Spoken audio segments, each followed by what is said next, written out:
আজকে আমি আবার পাঁচ মিশালি ডাল করেছি। এর আগের দিন নিরামিষ করেছিলাম, আজকে পেঁয়াজ রসুন দিয়ে করব। দেখো কি কি ডাল দিলাম। খোসাওয়ালা মুগের ডাল দিলাম সবুজটা, এটা ছোলার ডাল, এটা মটরের ডাল আর মুসুরির ডাল। আর এবার দিচ্ছি কলাইয়ের ডাল। ক রকমের ডাল হলো, রাজমা দিতে তাও ভুলে গেছি। আজকে এই দেখো পেঁয়াজ আর রসুন দিয়ে ডালটা করবো। ওদিকে ডাল সিটি বসিয়ে দিয়েছি। আর মাছের ডিম এনেছে, মাছও এনেছে। মাছের ডিমটা ধুয়ে সিদ্ধ বসিয়ে দিয়েছি। আমি মাছের ডিম সিদ্ধ করে নিয়ে তারপরে পিস পিস করে কেটে রান্না করি। ওদিকে ডাল সিটি হচ্ছে, এদিকে ভাবলাম মাছটা করে নিই ততক্ষণ। মাছ না, মাছের ডিমটা করে নিচ্ছি। মাছও এনেছে।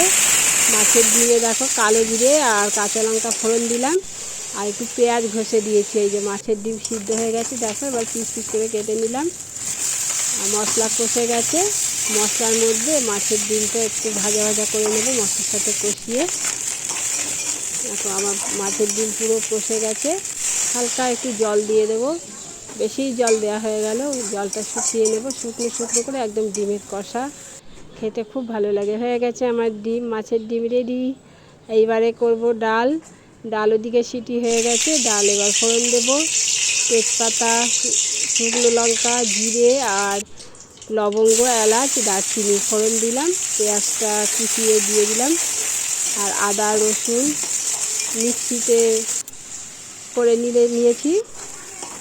ডালটা আমার সিটি হয়ে গেছে। এই যে পেঁয়াজগুলো দেখো ভাজা ভাজা হয়ে গেছে। আর মশলা আমার করা হয়ে গেছে, মশলাটা দিয়ে দিচ্ছি। পেঁয়াজটা সুন্দর বাদামি কালার হয়েছে।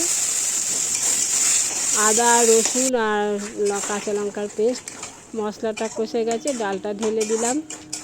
দেখো কি সুন্দর একটা কালার এসেছে। এর আগের দিন তো নিরামিষ করেছিলাম, নিরামিষ আমার ছেলে ভালো খায় না। আমার ডাল হয়ে গেছে। কেমন হয়েছে দেখতে কমেন্ট করে জানাবে সবাই।